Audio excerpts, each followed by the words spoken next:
What's happening? What is happening? What is happening as the world is about to burn? Burn, let it burn. I hope not, man. I hope not. Don't fuck up my island of Manhattan. I don't want to see it. How's everybody doing? It's the New York Hardcore Chronicles live. It's alive. It's alive. Mad, yes, but only a madman could have created this. Sponsored by New York Hardcore Comics, The Organic Grill, The Texas Silver Rush, Chain Reaction Records, and Skateboards, and Your Core Hardcore fan page. What's going on, everybody around the world? Got a great show today. It's Sunday shout out day. If you got to shout anybody out, what's happening, Max in France? Hope you're well, brother. Hey, Brian, I hope you're behaving yourself. John Harmon, my man. What's up, bro? Dale, what do you say? What it is. Adam Sachs, brother, what's up? Kevin, oi, oi, oi, A7 Mosh Club. What do you say? What do you say? Good to see everybody. Lenny, what's happening? How you feeling, buddy? Hope you're doing well. You stopped watching Guys and Dolls to catch this? Oh, Oklahoma. Wait. Don't start with the Broadway shit. Vogo in Hamburg, what's happening? Hamburg, my kind of town. Had a lot of fun in Hamburg. The docks. Remember the docks in Hamburg? Is that still there, Vogo? The docks? Speaking of that, you know what? Our guest today, I have good memories of that tour. We won't talk about it now, but playing the docks in Hamburg. Hamburg is a great place. Great Reeperbahn in Hamburg. Yeah, it's still there. Cool. Love that place. Love it. Greetings from Mexico. What's happening, Juan? Juan Diaz. Thanks for tuning in, buddy. Yeah, it's a good spot for sure. Yep. Joe Ramini. Oh, listen, got to shout out Joe Ramini right now. Hold on. Let me get my. Let's do Joe Ramini while we're here. While he's checking in. It's Joe Ramini from the Texas Silver Rush, our great sponsor. Cousin of Vinny Stigma. The Texas Silver Rush is a jewelry design firm and boutique store located in the birthplace of the Texas country music scene in Fredericksburg, Texas. They specialize in working with musicians in all music genres to design and create unique one-off pieces, as well as to style them for stage, album covers, promo, photos, and social media exposure. Their client list includes Rock and Roll Hall of Famers Greg Rollet, Ringo Starr, and of course, Agnostic Front. Gotta go. During this current pandemic, all information and online sales are being taken at their Facebook and Instagram page, and of course, at www.texassilverrush.com. Joe Ramini, we love you, bro. Yo, you know what?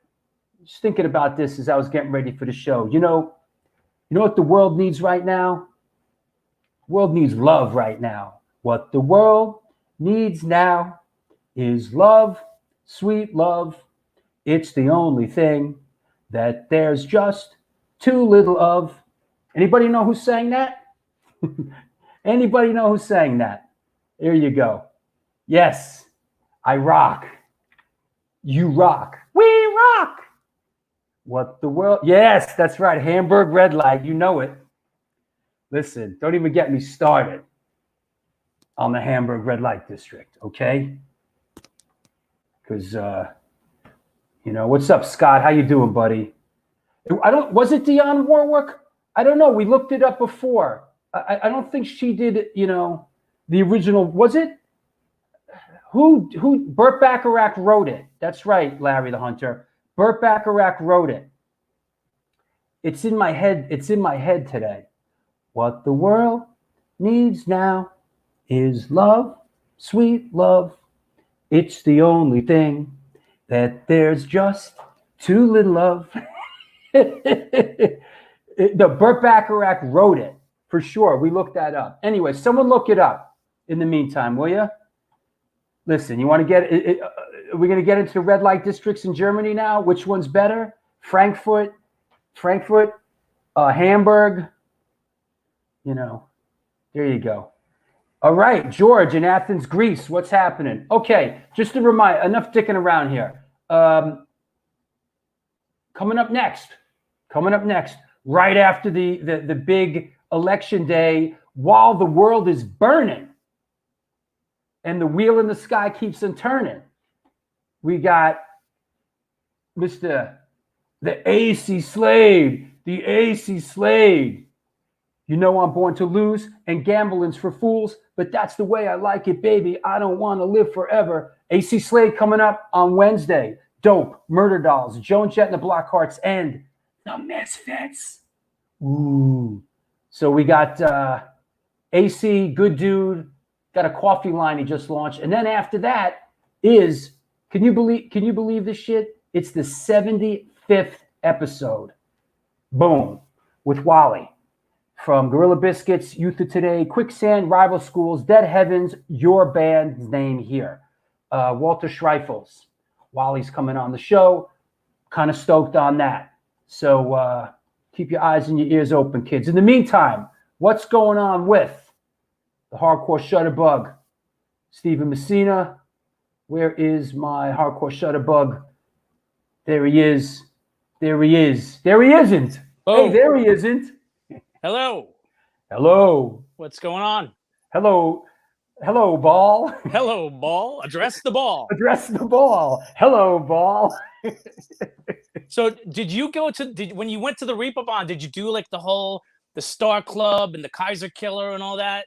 Bro, listen. I did all those red light districts with Evan Seinfeld from Biohazard. Do I need to say more? You know, we ran at it hard. Those were really, really fun. Let's not get into it. I went there with my brother. We did a whole Beatles thing while we were there, you know. So Beatles. The Beatles. Who cares about that shit when you're? That's where they made their bones on the Reeperbahn. Ah, man, you go to you know. Well, okay, forget it. Yeah. Let's do photo of the day, Let's do photo of the day. All right, here we go. Photo of the day. Wrong answers only, please, to start with. Let me clear the deck here. Ladies and gentlemen, boys and girls of all ages, Stephen Messina, Hardcore Shutterbug, photo of the day. Wow. All right, let's see what we got here. Photo of the day, you bums. What do we got? Okay. Let's see what all right. Let's see. Come on, party people. Okay. Is it L7? Is it the Bay City Rollers? Close. All right. Is it Slayer? Good one. Kevin Haggerty might win with this one. Is it the Beatles? That's good. Is it Beatles? Is it Kiss? That's easy. It's Tom Jones. No, that's easy. Scorpions. There we go. Is it Uriah Heep? It is Uriah Heep. Every time is it a Chippy Love? Menudo. Is it Menudo? Is it Sha-Na-Na? Sha-Na-Na is probably the closest one so far. You know, I was getting into some Sha-Na-Na recently. I was like, some reason I got Sha-Na-Na in my head. I guess something about Woods. I started looking them up in their history. They have an incredible. Sha-Na-Na has an. Ryan Bland. Where are you, Ryan Bland? Ryan Bland. Let me tell you something, bro. I think it was you, Ryan, that were listening to the Bus Boys recently, and I started looking up the Bus Boys and their history, and one of the dudes from the Bus Boys ended up in Sha-Na-Na. That's wow. Ryan Bland, right there. Sha-Na-Na played Woodstock. Sha-Na-Na played Woodstock, one of their first gigs. But Sha-Na-Na has an incredible history. Is it Punk Floyd? Punk Floyd. That's a good name for. Is there a? Don't freeze up on. You know. Oh well, I think we lost Hardcore Shutterbug. He's gonna have to sign back in. Yeah, that was good. Okay, so is it No Effects? No, probably not. Bruce Springsteen, that's a good one. Bruce Springsteen with Blink 182. All right. Okay. Is it the Bangles? All right. Are you back? I'm back. All right, come on. All right, here we go. Yeah, Ryan Bland. I love the Bus Boys. I know, man. You got me going on the Bus Boys. Is it the Lurking Crew? Is it the Monkeys? Okay, here we go. Right answer. Time for right answers. Looks like I'm here on my own. Time for right answers. It is Roger Miret. Is it the Roger Miret Hit Squad? Close. It is Roger Miret and the Disasters. This is true. Roger Miret and the Disasters. We seem to have lost. Okay, come on, Steven. It's not too late to join the party. No, Roger M is not on bass. Roger Miret's playing guitar, as a matter of fact, in the Disasters. Yep. So there you go. Looks like we lost Steven. I will say this. It looks like Roger Miret and the Disasters. I have another. He sent me another shot too. Hold on. Let's check out this other shot. That said, here's the other shot. Come on, man. What the hell's going on? It must be the weather. I don't know what to tell you. It must be the weather. Cry me. All right. It's Roger. What's the story with this? Let's go. All right. Enough sticking around here. This is Roger Miret and the Disasters, of course. And this is at CBGB. And this is 2005, I believe. And just a great band. I wish would play more, but obviously he's got other things going on.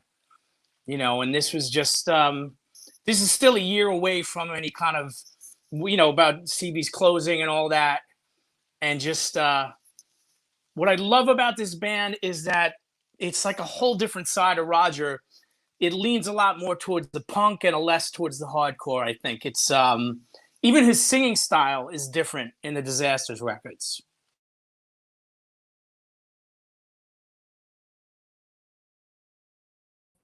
And there you have it. It was Roger Miret and Disasters, and that was Steven Messina, Hardcore Shutterbug. Oh, you're back. I don't know what it must be the weather. I really don't know what to. I don't know what we haven't had this kind of problem in a while. So, you know what? I just want to say what Lenny about the guitar that Roger's playing here. As far as my first tendency is, it looks like what Johnny Thunders used to play, which I think was that a Les Paul Jr. But it's not, or is it a Les? I know it's not a Les Paul Jr. Is it a Les Paul? Is it a Melody Maker or something? That's like the guitar Joan Jett plays, isn't it?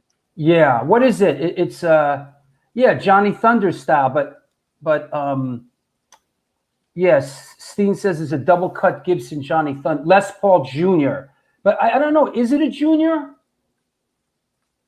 Les Paul Special. That's what it is. Larry got it. I knew Larry would get it. I don't think it's a Junior. I think it's a Les Paul Special, technically. Nancy Taylor says, "Don't blame the weather. It's your shitty internet." Hey, come on now. Yeah, everyone seems to. Okay. Joan. It's Alex says it's a Gibson Junior. Interesting. It's a beautiful guitar. So there you go. All right, cool, man.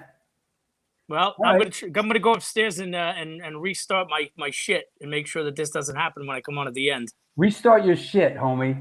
That's it. I'll see you in a bit. You got it. Okay, thanks, man.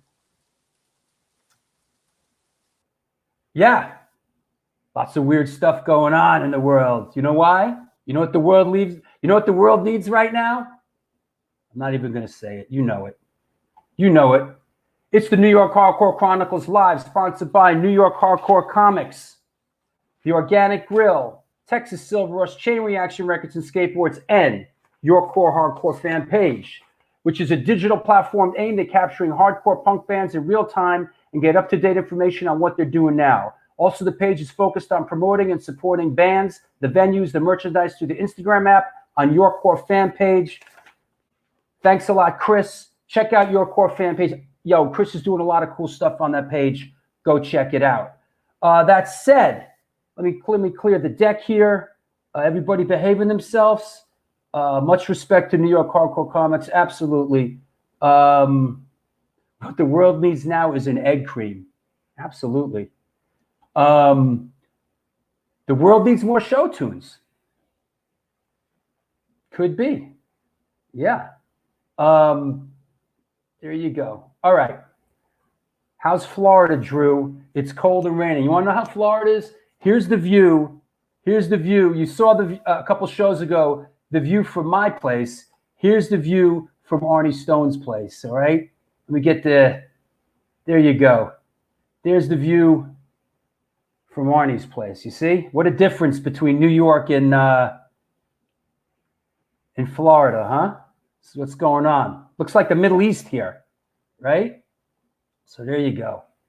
That's what's happening. That's what's happening here in Florida. Perfect, yeah, perfect shuffleboard weather here in the over 55 gated community. Exactly. Yeah, it's nice here. Palm trees miss you, May. Yes, Dad's doing well. Thank you. Jonas watching from work in Louisiana. What's happening in Louisiana? Damn. You know? Woo. Okay. You know what? Let's bring our guest on. Enough of this lunacy. Let me clear the deck here. I'm not even going to I'm not even going to hock you right now about my Patreon page and about any upcoming shows or anything like that. I'm going to get going. I'm going to get going on our guest. Okay. Here we go. Let me see. You guys behave yourself in the meantime. Here we go. Today's guest is an American singer-songwriter hailing from the Garden State of New Jersey. He's best known for his work with the band Dog Eat Dog. He's a member of the Cloister, New Jersey Hall of Fame and is even known to drive a Zamboni from time to time. Coming at us from McLean, Virginia, please welcome our old friend, Mr. John Connor. Buddy. Drew Stone. What's up? Good to see you, man. Good to see you. Thanks for coming on. My pleasure. Thanks for having me. This is great. Yeah, for sure, man. We have a good time here. So let's jump right into it. What was happening, when the zombie apocalypse hit, when the shit hit the fan? So what's the latest? What were you guys up to? Yeah. For me, I was just wrapping up work. Like you said, I am known to drive a Zamboni. I've been working for the last 20 years at an outdoor ice rink in DC, as well as doing Dog Eat Dog. And over time, I became the general manager. So I wrapped up work at the rink, and then it was time to start getting into the spring and summer of Dog Eat Dog and what we were up to. And of course, COVID squashed all that. So work stopped for me, and all bands activity just kept getting pushed back like everybody else, Did you guys have shows booked? Were things scheduled? We did, yeah. We were supposed to fly over. I was going to Europe, I think, on March 20 something. Oh, wow. And yeah, so I was right there. We shut it down on St. Patrick's Day, was kind of the last day I had of work. And then I went into quarantine around then. What's up, Andy? I see all the comments. I'm like, when I get on Facebook and do the chats for the band people, I love responding in real time. What up, Hoya? Yeah, this is cool. I love the format. You've inspired me. So yeah, it was just a shock to the system. We had plans to do, we had shows, we had festivals, stuff like Hellfest, some smaller gigs. We had plans to go into the studio and finish the album that we've been working on for a few years now. So listen, I get, it's like anything else, right? One door closes, another opens. You focus up on other things, and you hope for the best, right? You're right. That's it, and that's kind of what I've done. I've tried to remain positive, as I've always done, and as a band, we remain positive. I mean, I did every Wednesday for 4 months. I did a Facebook live chat. I brought people on as guests. Dave, when he wasn't working, was on with us every way. What's up, Rat Bones? What's up, Conan? How you guys doing, man? Great to see everybody here. This is a trip. All your Jersey people are coming out, bro. I mean, Jersey, New York. I'm seeing a lot of faces from the '90s popping up right now, so that makes all the Jersey, all the old Jersey, like what was the place that I always forget the place that you guys used to play? That was you had to go up the stairs. It was a ballroom upstairs. What was that? Studio One in Newark. Oh, jeez. Yo, I remember Biohazard Doggy Dog shows at Studio One that were really fucking outrageous, man. I don't think we ever played there with Biohazard. Maybe one time. We played there one time with Life of Agony, and it was in the summer. I seem to remember you guys in Biohazard there, but or maybe probably did. Yeah, I remember. Yeah. There was we did Lemoore a few times with Biohazard, but there was a memorable night at Studio One, and Life of Agony was opening up for us. And that might have been it. Keith passed out on stage. Ooh. And Life of Agony stopped playing, and then we went on. I'm like, I'm just gonna play till I pass out. That place was. What was that? Newark? Was that in Newark? Newark. And around the corner from there was the Pipeline, which was a great. God, what a dump! Great. No, I mean, listen, it was a dump, but so was CB's. You know what I mean? And both were integral to the scene. You know, Maxwell's, like Jersey had a lot of spots to play, especially that area, northern New Jersey into Newark, and man, we had a lot of fun back then. Absolutely. Hey, let's talk a little bit about how did you come up? Was there music in your household? How did you get exposed to music? There was. My mom and dad aren't. They're not musicians themselves, but they're from Ireland, so there's just music ingrained in that culture, and they certainly appreciate the traditional Irish music. But also, my mom and dad had Elton John and Kingston Trios. You might see Al Green or different genres. I wouldn't say they were huge record people, but there was always music around on the radio. And I just kind of, I gravitated towards music as a kid. I like Kiss. I was attracted to that energy. But I started working pretty early. So I was delivering newspapers on a Sunday morning, and I had my radio Walkman on. And I'll never forget, I heard Paranoid by Black Sabbath and the riff and Ozzy's Wail. And I was like, that's what drew me in and got me into metal. Metal turned into punk and hardcore. And that opened up world of music, growing up in the late 80s and early 90s.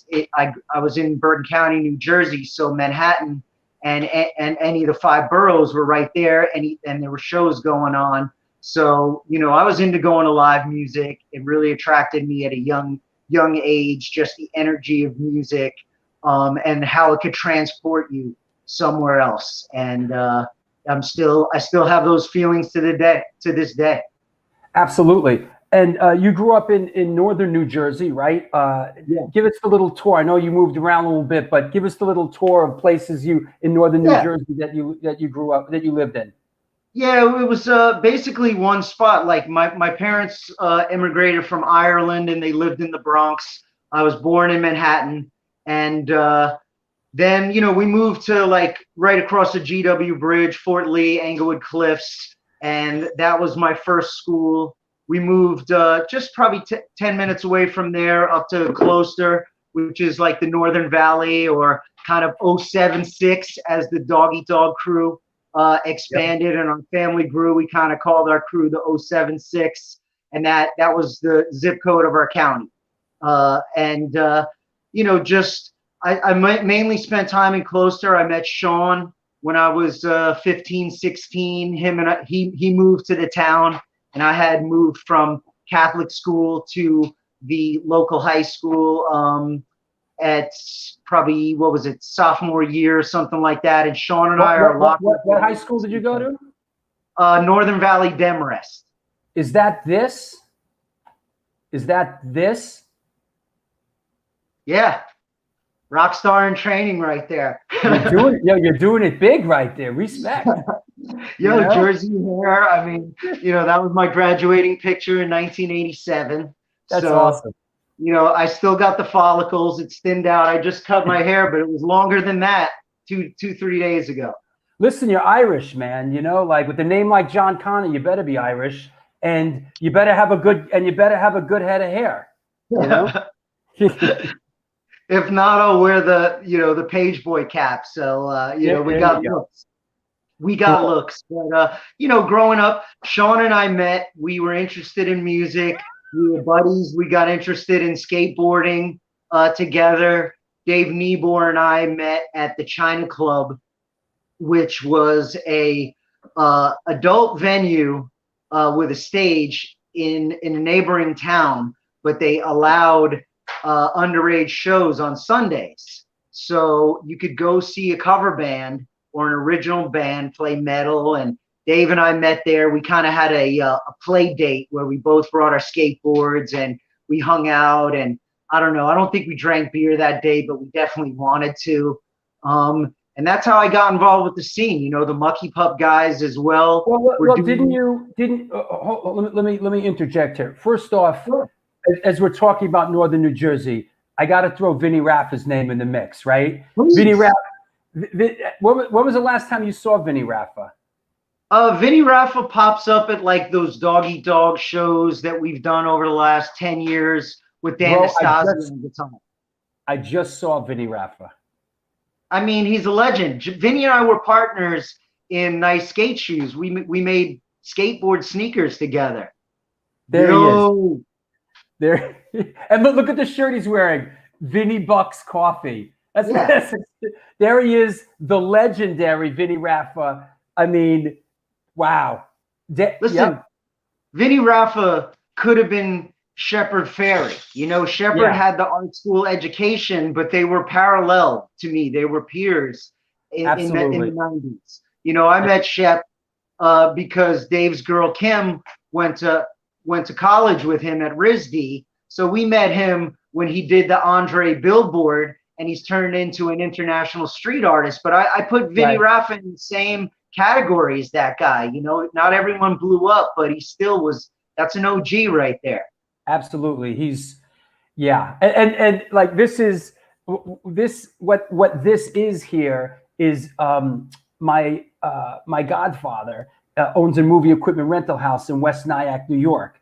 And I put in days there helping him, spend time with him, loading up the trucks. And I don't go out on film shoots. I'll help him look. And one day Vinny Raffa walks into this because Vinny Raffa works in the film business now. He works for a lighting company. He walks in, I'm like, no way, bro. Vinny fucking Raffa, I know. Yeah, that's an OG. That's a good look. Thanks for that surprise shout out. I didn't know we were going there, but Dead End Skateboards, legendary. They might not have had the swag of the Shut or Zoo York, but Vinny's been there a long time. And I always associated him with you guys. It's a good call. That's family. Yeah. So tell us a little bit about what's going on in this photo here. Yeah. So this is like 1988 or 1989. I was with Mucky Pup on a tour of Europe. This was my first or second tour. We did 2 tours within 12 months in a van, and they brought me as a roadie. Funny thing, I couldn't tune a guitar. I couldn't tune drums, but I watched their back. I set up the funnels. And as you can see, that's not a movie camera. It's a VHS camera. That I got. Hard. Shout out to Chris Milnes. He was a visionary. He made tapes. He wanted to chronicle stuff, not only Mucky Pup, but we taped the Chili Peppers back in the day, the HR and the Bad Brains, the Murphy's Law shows in the late 80s. Right there, I'm wearing the I Saw Murphy's Law and Live t-shirt. Shout out to Jimmy and those guys, one of my heroes and godfathers. I got the Life's a Beach hat on. I'm living that skateboard lifestyle. And when we brought it over to Europe, when we kind of showed up with that style and that swag, like, you got to remember, people were wearing leather pants over there. They were wearing like leather jackets. Like nobody had Jams or Life's a Beach or Bad Boy Club or Vision Streetwear. Like skate culture was very small over there, and we had it. So it was a fun time, that's for sure.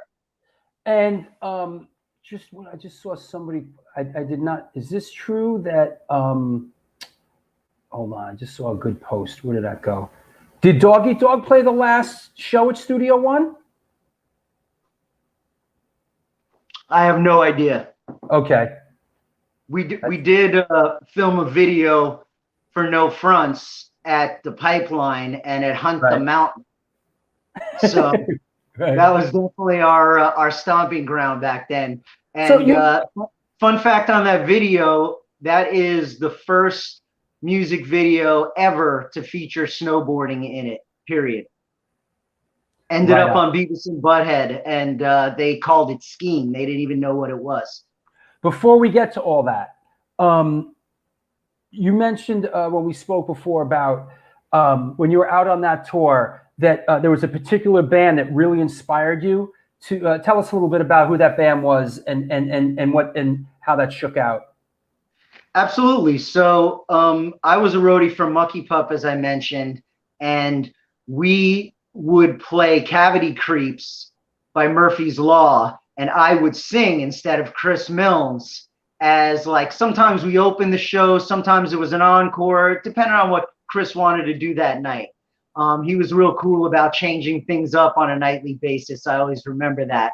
But we heard the Urban Dance Squad Mental Floss from the for the Globe album, and we were just, it was cassettes in the van. We would listen to the same thing over and over. Like maybe I brought a couple cassettes with me and we'd listen to that. But our driver, who ended up being Phil from Deviate and Channel Zero, rest in peace, Phil. He passed away a few years ago, but Phil was driving us and he would play us the Mental Floss for the Globe album. And Urban Dance Squad was such an eclectic mix. There was nothing else like it in music. And at that time, we were listening to Chili Peppers. We were listening to Faith No More. We were, of course, listening to hardcore and punk, but also a lot of reggae and dancehall and hip hop and even go-go music from DC. There was a lot of music, and I was more into skateboarding because I didn't think that a band could be that flexible and have that much fluidity with a DJ in it and stuff. And when I heard that, and Dave and Sean left Mucky Pup and they wanted to start a band and they asked me to sing, I said, yeah, I'm into it, but this has to be like Urban Dance Squad. And I didn't mean I wanted to copy them, but I just said we could do anything from like your horror soundtrack shit to punk to straight rap. Like, I want to be able to do anything in this band. And Dave and Sean agreed to that. And we had a very democratic idea behind it. And the three of us just went into it, just wanted to have fun, wanted to bring some friends together. And of course, we wanted to make a party. We wanted to drink beers and, have fun with it. But those were really the things that were behind the beginning of Dog Eat Dog. And that's really today what Dave and I still hold as the roots of it. Like, we just want to bring people together. We want to have fun. We want to be as expansive as our imagination can make it. We never closed ourselves off to any audience, and that's why I think we were able to jump out into some pretty big things around the world and on MTV and all that. But I think that's also one of the reasons why we survived the inevitable drop-off from that as well. Yeah. And also, my interpretation, you guys cast a wide net. You had a lot of influences. You had some hardcore influences, and, Sean with his AC/DC thing, and there was a real obvious hip hop influence. And you guys, right. you guys went, is that right that originally when you formed the band, you did a couple shows under a couple different names? Yeah. Is that right? Hold on. Face Off, F Troop, and B Load, and Rubber Band. Is that right? I don't think Rubber Band ever made it. That was one of my suggestions. I also had a suggestion that I think was gay, is a Gaelic word for idiot, called Amadan. But that didn't fly. I thought maybe Sean would vote for that one because his parents are Irish. But it's always good to name your band something that people can't pronounce and have no idea what it is. That's always a good idea. We settled democratically on Dog Eat Dog because it was the only thing that the three of us all equally voted on. It wasn't going to be a 2-to-1 vote. Right. Kimberlyn, shout out to our graphic designer for 30 years, Kimberlyn, brought up the name Dog Eat Dog, and I thought it was kind of funny because Dave and Sean left Mucky Pup, and now, Dog Eat Dog, we could play on that. And that's, I mean, we had Andy Howell, a renowned skateboard artist, and wonderful skateboarder, New Deal. Sean wrote him a handwritten letter and said, "We're big fans of you and the New Deal, and could you make us a logo?" And that's what he came up with. I mean, we were so incredibly blessed. Those times were so innocent in a way. We had no one told us no, so we just went for everything. Like, I love it. Yeah, man. And this is this the first demo, or wasn't there 2 demos? Is this the first demo? Yeah, that's the first demo. Yeah, I thought so. And so, as I understand it, you guys, you had the first demo, started passing it around, and was it Billy from Biohazard that gave it to Roadrunner? Is that right? He did, yeah. The true story is there was a we connection. only want the true story here, my friend. The real is, Mucky Pup and Biohazard had a relationship where they helped each other out. Yeah, for sure. From a long time. Let me just interject that Biohazard's first tour of Europe was when Mucky Pup brought them over, and Biohazard opened for Mucky Pup. I think that was 88, 89. And so really Mucky Pup, yeah. And it ended up coming back around in a few ways. Billy had our demo. He brought it to Hank Hacker, who was the lead of Roadrunner Germany. Right. And they liked what they heard. Yep, they sent Howie Abrams over to the gig. We played with Shift, I think, at Bond Street Cafe. And Howie came, loved the energy. The place was rocking, and he said, "I want to sign you guys, but I don't know about the sax." Oh. Probably one of his only bad calls ever. Right. We were like, well, too bad. We like the sax. Right. And that's so he signed you, and you went in and did the first record, right?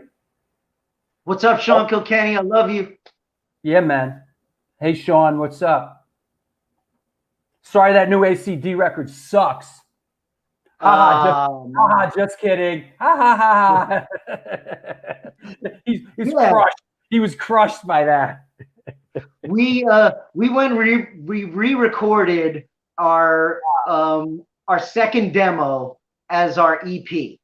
Right. And the EP came out right before it came out. Dave Niebuhr told the story the other day, and he was working at a video store that also sold some CDs, and he unpacked the Warrant album, Dog Eat Dog.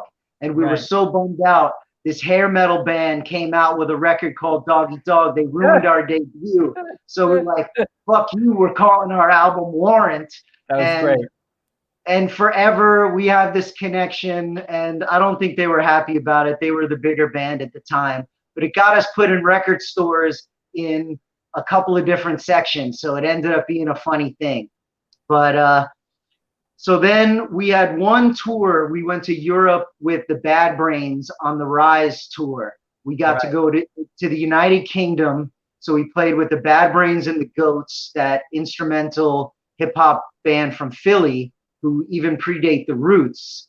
If you remember the Goats, they're a great live act and funny guys, definitely a rock and roll hip hop act. They were more like the Sex Pistols than the Goats. But those guys and the Bad Brains took us out, and we toured in the United Kingdom. And then we went to Europe, and we played some shows in Belgium and Germany, some on our own and some with 7 Seconds and Big Drill Car. And those are all bands that we love. So we had the most amazing experience as an introduction to touring. We came home with all this energy, and we made All Borough Kings. And as soon as All Borough Kings was done, Biohazard was dropping State of the World on Warner Brothers, and they brought us, and it was going to be Stompbox, and it ended up being Downset. But, you know, here's the mystery. And hold that up again. Yo, that was my tour, man. I was on that tour. Yep. Yeah, with the cameras and the crew, and that was a great. I got a couple pictures.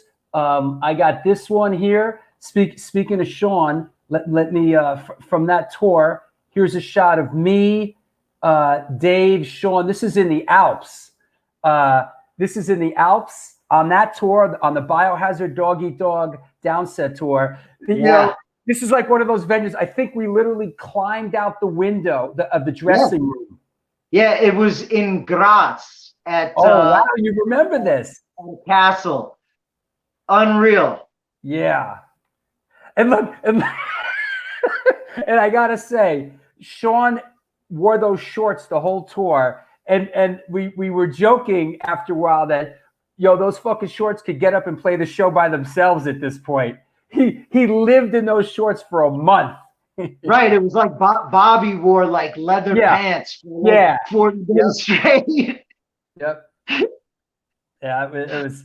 Yeah, that was great. And I got still. Yeah, go ahead. Sorry, man. Just to interject for a second. Like, you know, I've been touring with Dog Eat Dog for 25 years since then, and people still talk about that tour, especially in Europe, with such reverence. You know, it really changed a lot of people's life, and the energy. You know, there was something magical about that time, pre-internet. And it was really kind of the end of an era. Like, we didn't know it at the time. Like, the amount of Roadrunner bands, you know, that would be at a festival, like Madball, and then it was like, you know, Shelter and Sepultura and Typo and LOA, and like, yo, we would literally take over backstage areas, and like, you know, everyone knew Bio, of course, from their time at Roadrunner, and by then it was just, it was crazy. Yeah, I mean, I have very fond memories of that tour. It was really the first time that I went out on something like that, and it was like a different city every day. You know, it was really exciting, and to be out there, and not just to be out there, but be out there with on a tour that was so vibrant and exciting and happening. Those shows were off the hook, man. Every night was off the hook. I have a clip. I have a clip that I shot. You might have seen it. I put it up a while ago, but the sound's probably gonna be a little muffled, but because of this platform. But let's take a look at this clip. This is I shot this on that tour, and it just sort of it's a testament to the whole spirit of it. Hold on. So, can anyone else you want to welcome to it? You got a choice. Really?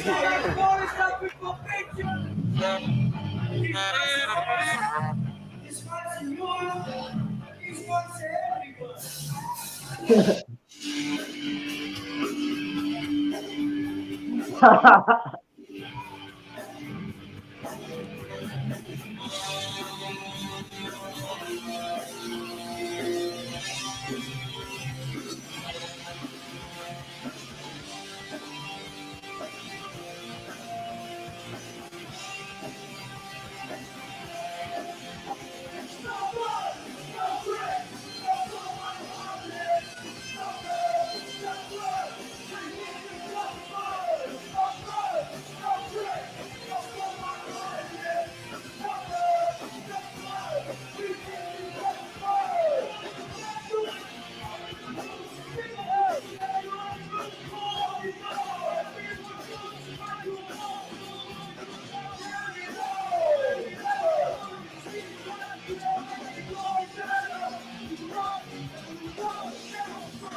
How's that, bro?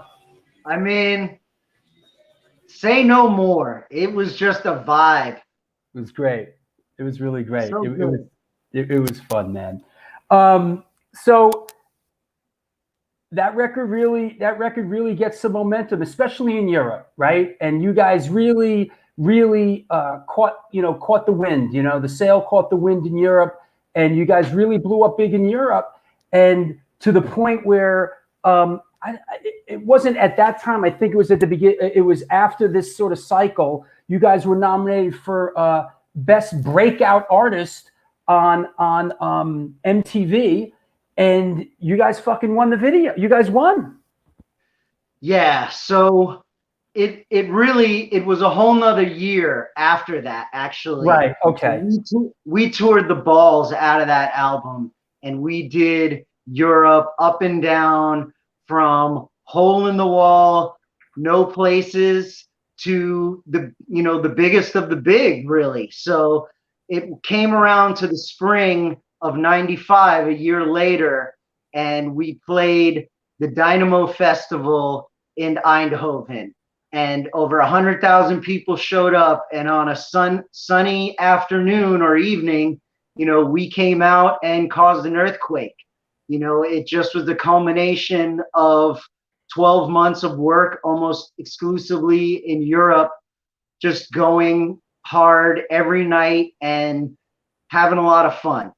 And after that, Roadrunner was smart. They never had really a crossover act like Dog Eat Dog. So everything was a reaction. Everything was, let's try this, let's try that.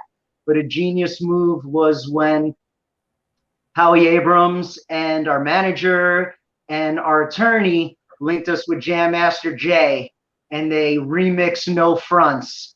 Right. And the weekend of the Dynamo Festival, we had a 32 millimeter camera crew with us on the bus, and they filmed Dynamo, and then we went to Paris and shot the video. And from the summer to the fall of '95, we were on MTV as much as Madonna or Michael Jackson or anybody. That's exciting. The best new artist vote was something that was a fan vote. Like, legitimately, people had to call in or write a letter or whatever. And MTV told us, like, it wasn't even close. Like, we beat Alanis Morissette, Portishead, Weezer. Yeah. Like, yep. I see. Some Yeah. huge iconic albums, And let's take a look. Let's take a look. Okay. Here you go. Here we go.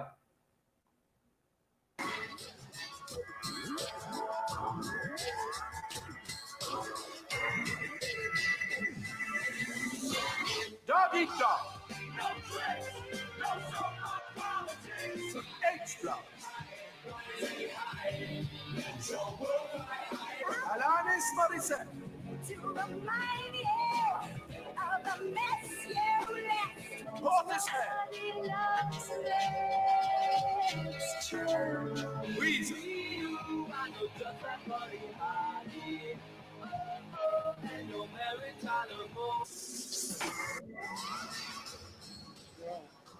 And the winner is Dog Eat Dog.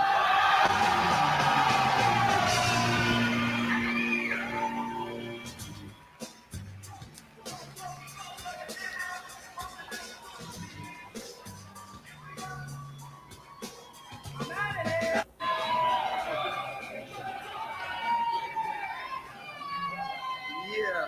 All right. Want to thank all our friends. Well, there you go, bro. Held that thing up like the Stanley Cup. Is that it? Is that the award? This is it, man. Let me see. Wow. That's awesome. So I think this was maybe the second year of the MTV Awards, and Gautier designed this award. That is awesome. I'm sorry he didn't make it by hand, but yeah, man, Wow. it was a trip. Like, we started out, having aspirations of going to Europe and doing something like along the lines of like Mucky Puck. You know what I Right. mean? Like, Mhm. touring in a van, and here we are, like, getting like actresses, you know, there ended up being a UK tabloid story about that kiss that I got from Patsy Kensit when we accepted the Wow. award. So like we had no idea like things were gonna go viral the way they did, but we enjoyed it and we embraced it. You know, there was you'd be miserable if you didn't have fun at 25 years old and jumping on MTV like that. That was what's her name? Patsy Kensit? Patsy Kensit, yeah. Yeah. Dave still has the UK Sun article, but she was having an affair with one of the guys from Oasis, but they just made up a story about me. Oh. It ended up being in the Sun, and I was like, damn. That's some like, hey, May is out there. Hey, that's like some London tabloid shit, right? Like, right, May? That's some London tabloid shit. Like, he's having it like whatever, has nothing to, just like, yeah, this is a good, yeah, sure, you know. Yeah, it was funny. I did an interview for the Sun, and they asked me like what was cool about winning the MTV award. I'm like, oh, it was so cool because the fans voted for it, and that means the world to us. And I was like, plus I got a kiss from Patsy Kensit. So 2 days later, I show up in Glasgow and I meet the band, and they had just flown over from the States, and we meet at this whatever newspaper it was in Glasgow, and they're like, what's up with this? And they pull it out, and there's this spread of me with like this cheesy picture and like John Connor like toured a fair in Ireland with Patsy Kensit. Well, I was in Ireland for the weekend, but I was just down at the pub with my 80-year-old uncle, not with Patsy Kensit. So that's great. I know that was a great moment. What an exciting moment to have as an artist, man. You know, good for you. So that's awesome.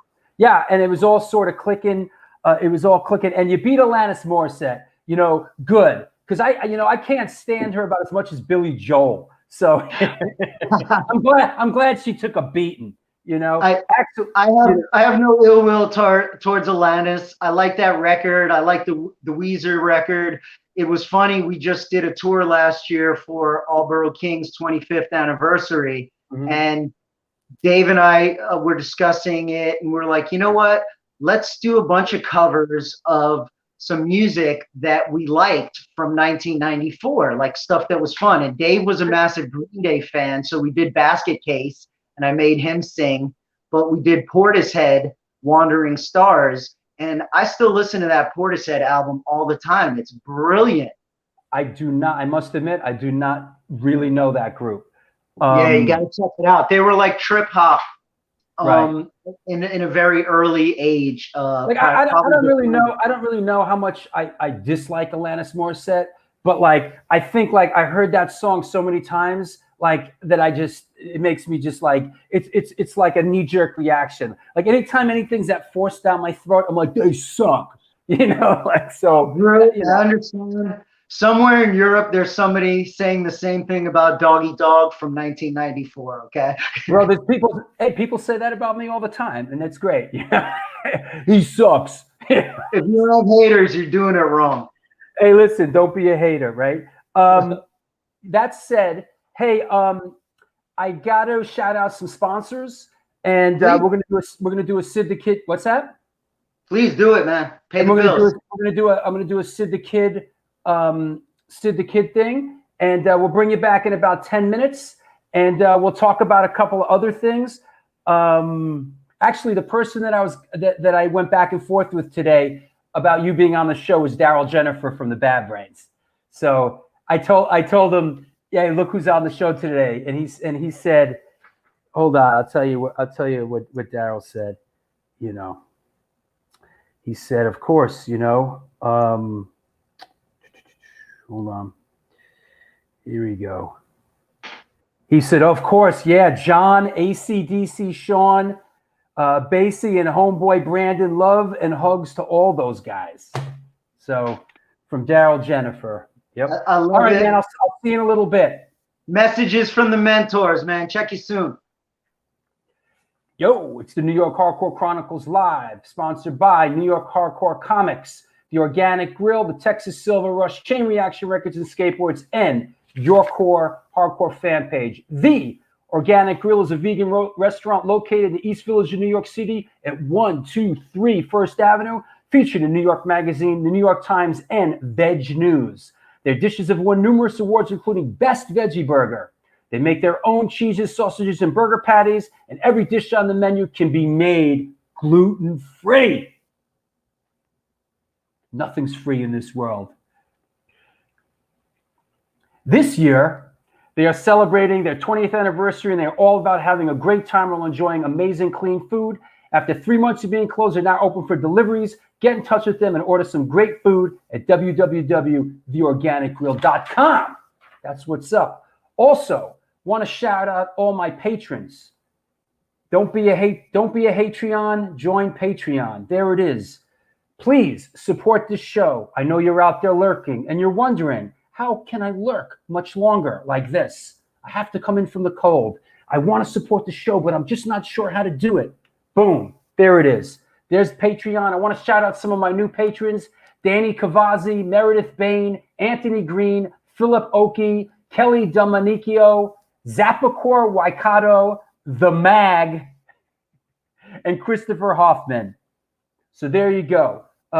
Please support the show on Patreon.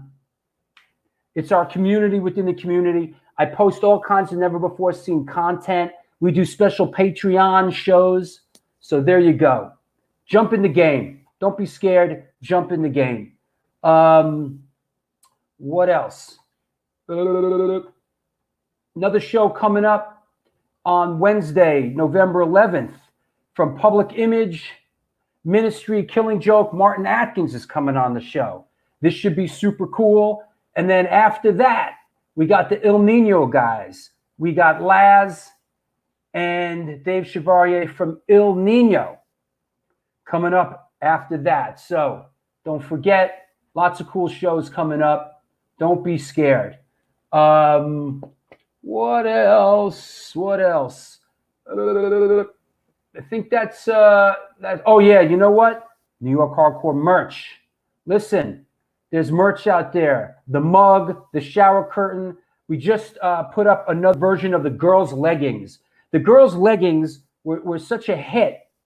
Hold on. Where is the? Here we go. The girls' leggings were such a hit that we put up another version of them. So go check it out.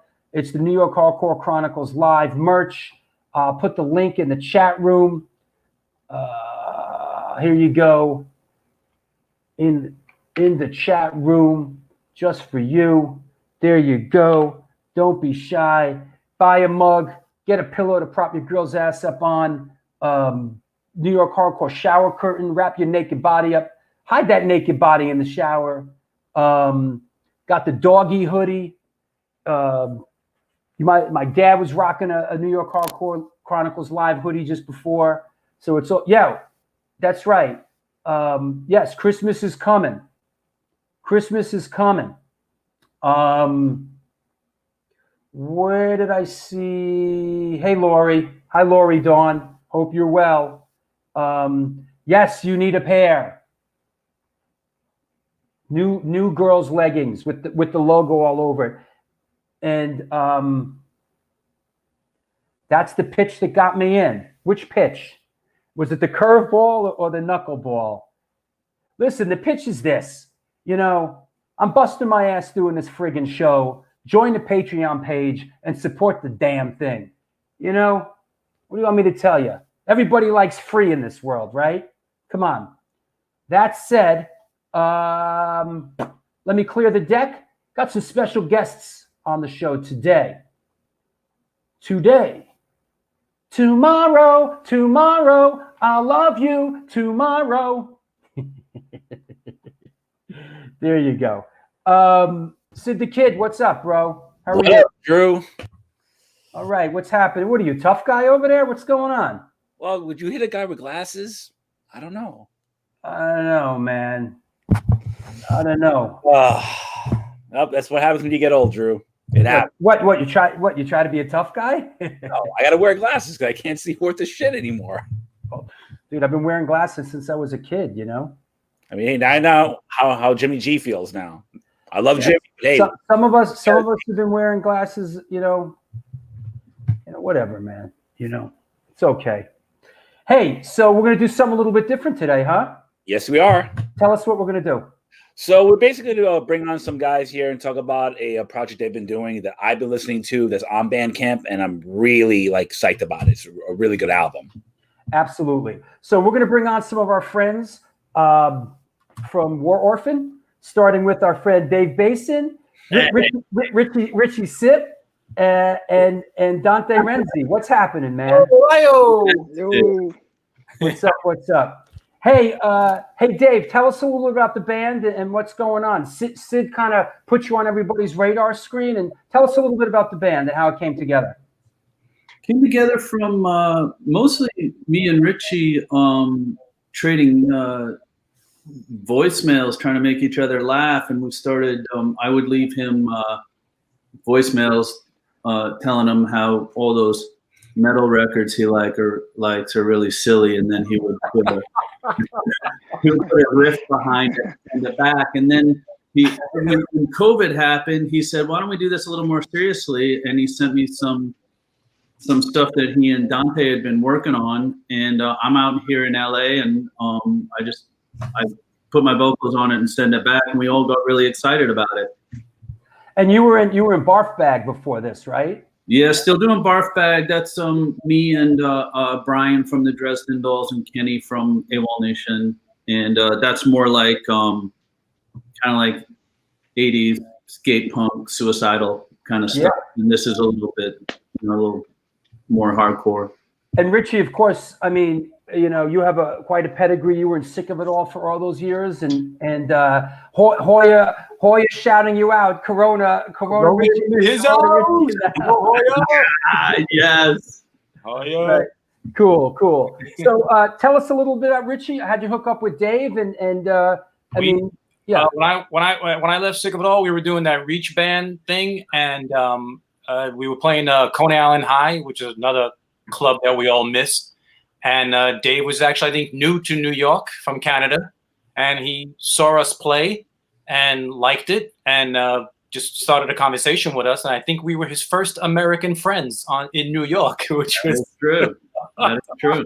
And we immediately just hit it off, and we were friends from that day on. And then we always stayed, and he worked at various different record companies and places in the city, and we just always stayed in touch, and it was great. Fantastic. And May and everybody out there that's asking, the band's called War Orphan. They're on Instagram at War Orphan Music. Check it out. The stuff is on Bandcamp. Right, Dante? The stuff's all up on Bandcamp. Tell us about it. Yes, sir. It's there. You want to go get it? It's there. Give it a listen. I think you'll like it. Good. It's heavy, man. It's heavy. Thanks, man. We appreciate it. We appreciate your help, and we want to give a big shout out to Sid. Sid is Origin. He's how Spider-Man got bit by the spider. The Origin, because he's from Queens. So Sid is responsible. He took notice. He he's always been a good friend, and always big shout out to him for the Origin story. So good looking out, Sid. Yeah, definitely. Good. Something that Richie turned me on to. Like, hey, check it out. Let me know what you think of it. I gave it a couple listens. I was like, it's hardcore, it's punk rock, it's hardcore punk. So it's not exactly what you would expect, for most bands that are coming out today, which not to take away from anything that the bands are doing now, but it's something a little different, and I got turned on to it and I liked it. I mean, it was, guys, give it a listen and see what you think of it, basically. Yeah. Yes, it's heavy, man. If you like heavy music, go check out War Orphan. You can find it on Bandcamp. It's heavy. I tried to imagine if the Bad Brains and Helmet and the hardcore scene had a baby. That's what I tried to do with the music. Hey, Dave, any thoughts or plans to get together and play some live music at some point? We want to come play one of your A7 shows. Yeah, man. when that opens up, I'll be on. That'll happen. And we'll be there. Well, thanks, man. You guys, you know, yeah. you're absolutely welcome at the A7 shows once we get them rolling again. Your guess is as good as mine at this point. I know. Considering that America's going to be burning after the election on Tuesday. Yeah, we will not know till Tuesday evening what the hell's going to happen. So Hey, listen, it's not a political show, but I want to say this: I'm flying back to New York tomorrow, just in time for Armageddon. And if anybody fucks up my car, I'm going to be fucking pissed. Drew, just put it in a lot and you'll be fine. Listen, I don't care about much in this world, but I care about my car. The first Bueller's Day off, don't touch the car. I know you guys. I know, Sid, you're going to be out there with your friends throwing bricks around. Yeah. Man, I'm staying home. What the hell are you talking about? I know, Sid. I know you, bro. I'll be okay. Lenny, Drew, I've seen your car. You'd be better off collecting the insurance. Wow. My Civic. No, it's not a Civic. It's actually a Lexus. It's a Civic. Oh boy. But yeah. But hey, anything else? You guys want to shout anybody out on this Sunday? Dave? Our buddy Brian Burson, who took the photos. Oh yeah, there you go. Alex. Alex, mixer Alex Gayoza. We call him Gayoza, even though it's not his real name. Yeah. Okay. Dante, anybody? The Mansion Studios here in Yonkers. Yeah, Are you up in Yonkers? Yonkers. Yeah. that's where we did all the drums in his garage, old Is school. that right? Yeah. Yep. Yeah. Yeah, man. Hey, speaking of driving, I learned to drive in the Caldors parking lot on Central Ave back in the day. Yeah. So many records from that Caldors. That's where my dad brought me, and I learned how to drive in the Caldors parking lot on a Sunday like this. We'd go up there because you can't hit. The parking lot was huge. You can't hit anything. You could put a child behind the wheel, and just Shout out to Dunwoody Pizza. Who? Yeah. Dunwoody Pizza in Yonkers Avenue. Is it Yonkers Avenue, Dante? Yeah, they hook us up. So. Oh yeah, great pizza. Yeah, Yonkers, man, absolutely. Well, hey, when you were driving, did you see the golf ball I hit out of the mini golf that was next to the camera?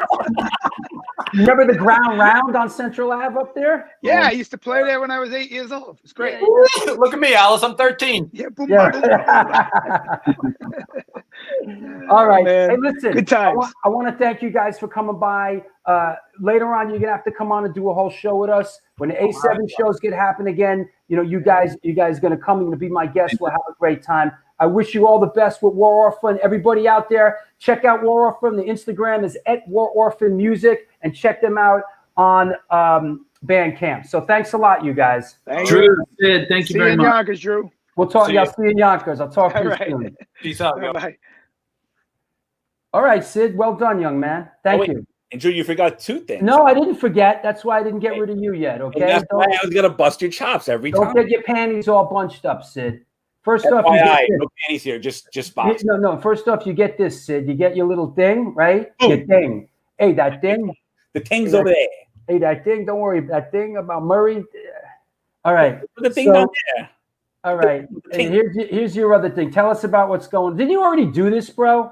Yeah, guys. So basically, it was a little bit of a hiccup, so to speak. So I went back on it, went in my archives, dug it back out, re-edited it, and I'm actually adding a few new tracks today. I'm not going to tell you what they are, because honestly, what I listened to today or a couple days ago, I felt definitely what needs to be on the show today. What So do you mean after, a hiccup? What happened? What's a hiccup? What, like? audio issues, Instagram crap, you know how it goes. Technical difficulties. It happens. It's the internets. So anyway, guys, It's the internet. they're not the internets as The internet. the internets. All But anyway, right. guys, after the show, definitely jump over to mixlr.com/SDK sound system. This is a rebroadcast, but I'm telling you, new shit's getting added today. So it's definitely worth a listen. So, All right. wife beater. Rick, You saw that, I right? caught that, Your Rick. panties Hey, match the white beater. it's boxers. It's boxers or no. Yeah, look, you're getting all cocky now, right? You're wearing a wife beater, right? Hey. You know what? You're getting a little too comfortable here on this show, Sid. You know, It's comfortable. It's just being that you work your ass off all week and you're tired as fuck, so you don't give a shit. Look. Lori Dawn says, check out Sid's show. Damn right. And Lori knows what she's talking about. Lori knows. Lori, All righty, Drew. So I'm going to keep moving on, guys. You all enjoy the rest of your day and be safe out there, all right? Thank you, Sid. Listen, I don't want to see you on TV on friggin' Tuesday night on Union down at Union 14th Street, Union Square Park. If anyone did see me Tuesday night is on Instagram talking yak crap for fun. All right, that's all you're going to see in my house. All right. I'll talk to you later. All right. Cheers, guys. All right. There you go, huh? You know, got to keep them in line here, you know, to get a little, you know. Sean Connery died, huh? I was like, oh shit, Sean Connery died. And like I posted something on the New York Hardcore Chronicles page. And then somebody like posted some clip like about him talking about hitting women or something. I was like, what's this? And I look at it. Friggin' guy was on Barbara Walters talking about how he hits women and they'll hit him again. I was like, wow. 007. Smacking women. What? That's always weird when like someone passes away and you're like, oh, you know, you're rest in peace, John Lennon. And people are like, oh yeah, he was hitting women and he was, he liked weenies and like, whoa, like, hey, wow. Crazy. Happens, you know. I didn't know. Who knew that 007 was doing that? I don't know. Yeah, man. Yes. I'm telling you. Yes. Check it out. Sean Connery was on Barbara Walters. She asked him specifically about something about hitting women. And he's like, yeah, I did it. I'll do it again. I'm all about it. Damn. That wouldn't fly in this day and age, man. That dude, whew, man, forget about it. Yeah, we like girls. Absolutely. Listen, I like girls. Last thing I want to hear about is them getting smacked by Sean Connery, you know? Yep. Yes, we love women. Forget about it. We like girls. He wasn't even the best 007. He wasn't? Who was the best 007? The best 007 was, you know what? Hey, John Connor. Hey, who was the best 007? You're muted, bro. You're muted. You are muted. I'm a Roger Moore guy. You know, that's just the 07 that I got introduced to the series. So he was kind of my dude. But, you know, I'm not saying he's the best. He's my guy. Listen, if Sean Connery's beating women, I'd never say it was him anyway. I'm not like that. Roger Moore, I came of age with Roger Moore as well. Like Live and Let Die was like really resonated with me. I was, I think, a teenager when it came out, or I was young, and we saw it in the movies, and like, you know, the theme song, you know, Live and Let Die, like, man, it was big. You know, those were some of the biggest movies that you could see at that time, that franchise. So that's why I'm Roger Moore, and especially, I've heard some shade about Connery, but you know, I'm just saying, if he's down with smacking women, if that was his vibe, so he's not my dude. I hope he rests in peace, though. You know, it's a crazy world, man, because, you know, it happens, you know, someone passes away and you're like, oh, rest in peace, you know, so-and-so. And then, you know, people say, hey, he did this, he did that. It's like, whoa. It's not the time. It's like when. Hey, you know what? It's like when Van Halen died and David Crosby was like, oh, he wasn't that good. Like, fuck you. Well, David Crosby's an asshole. Hey, do me a favor. There's like a weird lag. Sign off and sign back on. Yeah. And in the meantime, it's just you and me. Just the two of us. Just the 5,000 of us. Yeah, we can make it if we try. Yo. Long Beach United represent. There you go. Am I covered? Have I covered everything? Cover me. Yeah. Let's get John back on. We'll talk some more. Hey. We better? I think so, yeah. All right, cool. Yeah, listen, David Crosby's always good. David Crosby's a miserable old hippie. You know what I mean? I can't hear So- you as good for some reason. No? No? I'll make it work. Well, sign out one more time if you want. Try it one Okay. more time. All right? In the meantime, I'll just jive with the people out there around the world. Hey, do you guys know that this is coming up on Wednesday, November 18th? OG, New York Hardcore, OG Keith Burkhart from Cause for Alarm. This is rare. He doesn't do interviews. He's not on social media. This is going to be a good one. So, tune in for that. Also, I want to announce this show. You're hearing it. Brand new show. Unless you're following me on social media. Here we go. Mixing it up a little bit. Let's get some new blood on. How about Jay Peter from Mind Force and Pillars of Ivory? Mind Force, ripping band. We love them. We got Jay Peter coming on the show. So kind of stoked on that. So everybody got to tune in for that. Let's try John again. We'll keep moving. All right. How's that? I hear you. Here we go. So let's talk a little bit about, you know what I found today? So I want to pick it up. I found something interesting. If I can find it again. Oh, here. Do you know that I sang on one of your records? Which one? Do you remember that? I was thinking, I had this memory, and I researched it. I found the actual back of the EP or the release, and right there, you guys credited me. It's credited additional vocals, Drew Stone. Hold on. What? Yo, it is. I sang background vocals on Why Does It Hurt When I Pee and More Beer. Wow. Yeah, man. I don't remember that at all. That's amazing. Yeah, it's right there. It's right there on the credits. You could have bet me something that I would have fell for. You could have sucked me. I totally remember it. Now is this is the If These Are Good Times remix, right? Yeah. And who remixed this? I have no idea. Okay. Yeah, they were trying to make If These Are Good Times a single, and we either went. I remember going to record More Beer and Why Does It Hurt When I Pee, and we played both of those songs live. Occasionally we play even More Beer once in a while now live, but right. I don't remember that. You came into the studio with us and sang backups? Yes. Did you come in with Sean? I don't remember that. No, I came in. I mean, you guys already had everything laid down. It was before the mix. I came in, and it was just those two songs. You guys recorded Why Does It Hurt When I Pee? Now I'm a big Zappa guy.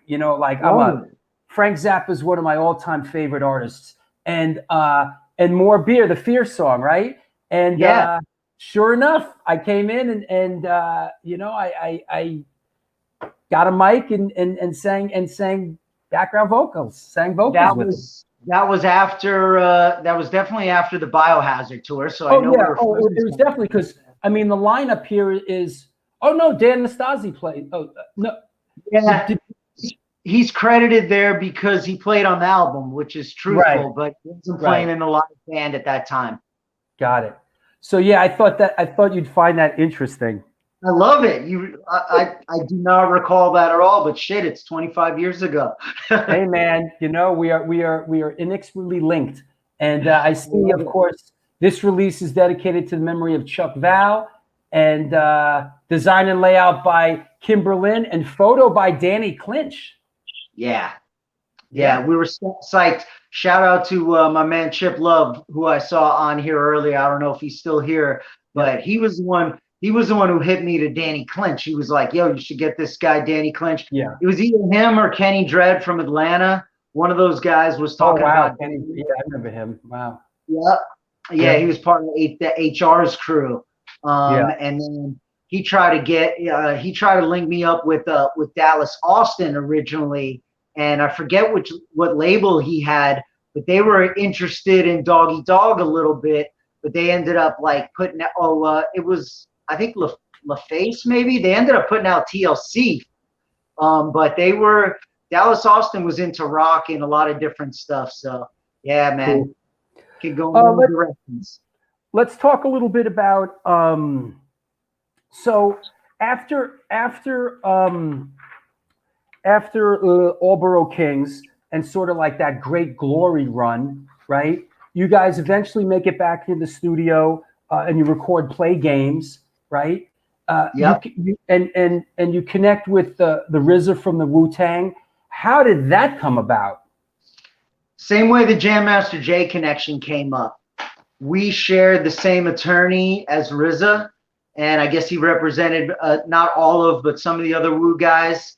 And at the time, RZA had come to Tim Mandelbaum and asked him about rock music. He was interested in branching out. He had an interest, and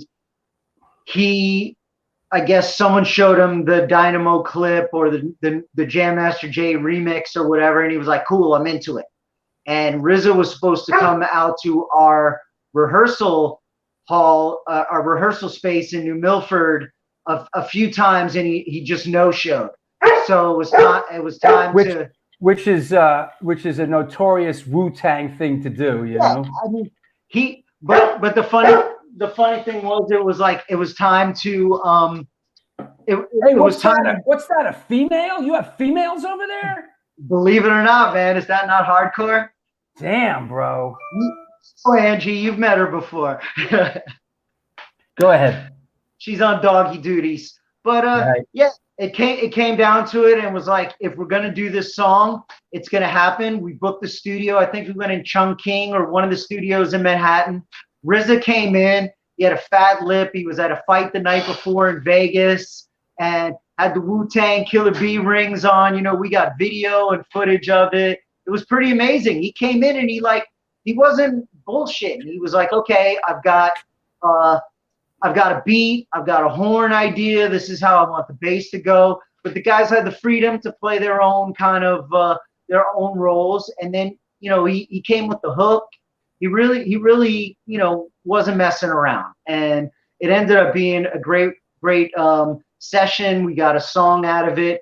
The original plan, the deal we had with RZA was he was going to do one song with the band, and that I was going to go with him and do like a hip hop song in the you know, whatever studio he wanted to do. Yeah. But he just got too busy because Wu-Tang was making the follow-up to 36 Chambers, and that never happened. But he still got the same money, though. Here's a question from our friend Bill Basement. How did you guys get Dio? A little bit more organic. So the record was coming together, and whatever it was, I had come up with this chorus for the song Games.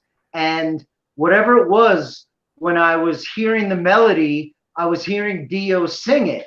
Like it was just Dio's voice in my head. So I remember talking with our sax player, Scotty, and I was like, yo, that'd be sick if we could get Dio to do it. He'd be like, yeah, that'd be sick. So I called Howie. I called Howie. I was like, Howie, can you get in touch with Dio? Like, we really want him to sing. And he thought I was like pulling his chain for a second. I'm like, no disrespect. Like, you know, we want Dio to sing this if he'll do it. And he was gracious enough to come and do it. And he was such a cool guy. We got some photos and some stories, and I got to just, you know, the whole band was there. We all got to, you know, just drink it all in. And he was such a gentleman and such a class act. And we really were blessed that the people that we interacted with left a great impression on us. And really, you know, we didn't feel like we were getting burned by people. Roadrunner thankfully believed in us, and they were spending big money on features. Like, I don't think Dio cost the same as RZA, but I know we paid him something. And it was just an extension of kind of the way that we grew up and the way that we thought about things. it was always like, why not? Let's try it. You know, on the same album, I was just joking with Dave last weekend because we were recording vocals on a new record we're working on, but I was talking about the time and how Dave wanted to do thumb piano on one of the songs. And like, you know, we didn't think in terms of, is this metal or hardcore or hip hop or whatever. It was like, does this please us? Do we enjoy this? Are we connecting with this sound wherever it's coming from? And we had a great experience with Dio. That album, like from RZA to Dio, like just schizophrenic. Well, that was, like I mentioned before, you guys cast a wide net. You guys went for the gusto. You know, in a certain way, I mean, you know, in hindsight, you know, at the time, I admit I was sort of in my world. I was in the biohazard world. I was, you know, really wrapped up in that whole thing. But, you know, certainly in retrospect, you know, not that I didn't appreciate it at the time, but I could certainly appreciate it now, is that, you know, you guys really cast a wide net and tried to and incorporated a lot of your influences and, you know, really, and, you know, especially in Europe. And so let's talk a little bit about, eventually you guys leave Roadrunner, right? I mean, and they gave it a good shot, right? They put a lot of their resources into you guys. And how did that pan out? Was it a disappointment? Were you grateful? Or was it time to go? It was a lot going on with the band as far as just, you know, our manager's situation was always a tenuous one. Like we never felt like we were getting guidance. We just had somebody taking phone calls, you know? And we, during the recording process, you know, it took probably almost 2 years between 97 to 99 to get the Amped record out. And it was, we knew that we didn't want to be with Roadrunner in America. Yeah. Because we felt like they really didn't understand the band. We had a lot of disappointments at the end of the Play Games record because we had opportunities to shoot a video with the RZA for Step Right In. We had a Warped Tour compilation that had, or an X Games compilation that had Step Right In on it. You know, we had RZA from the Wu-Tang right before Wu-Tang Forever was getting ready to come out. We had him commit to a video. And we felt like they missed that. At the time, to circle back to Vinny Raffa, but Vinny and myself and some partners, we had a skate shoe brand out at the time. And through those connections and that avenue, I had given Roadrunner America a thick book of every single skate shop in the United States. I was like, if you want to market Dog Eat Dog, this is what you do. Like our core audience is skaters, snowboarders. That's where we've done the best kind of demographically, people that are just kind of open-minded to a lot of different things, and that would work for us. Yeah. And they didn't do anything with it. And it's like, here it is. Here it is. And yeah, except maybe use it on Shelter or VOD, or you know, it was like they just we you know, we had all the success in Europe, but also internationally. You know, we had been to 52 countries around the world with Dog Eat Dog. So we felt like, hey, we're connecting with people. You've got to figure out a way to do it in the States, and here's a blueprint to do it. And they couldn't do it, so we wanted to go elsewhere. And we were naive enough to think that we could get a record deal for just America. Yeah. And there were definitely, I think, Jive, some other, you know, people looked at it, people listened to it. I think the record probably, you know, it fit in with the times, but nobody wanted to play ball for one country. Lenny says, to be fair about Roadrunner, by that time, Howie Abrams had already left. Absolutely. Yeah, Howie was long gone, so that's a great point. Howie, if I remember correctly, was your great champion early on, correct? For sure. Yeah, he was the guy that explained it to the corporate level. Right. And we had broken with our manager. We got a new manager in Germany, and he was the biggest manager in Germany. He said, I like you guys. I understand you. He basically had the German Beastie Boys under him, and he was getting ready to open up Def Jam Germany. And he said, I want to sign you guys to a deal. I want to get you out of Roadrunner, and I want to get you on Def Jam worldwide. That sounded like a great match for us. Yeah. But that didn't happen.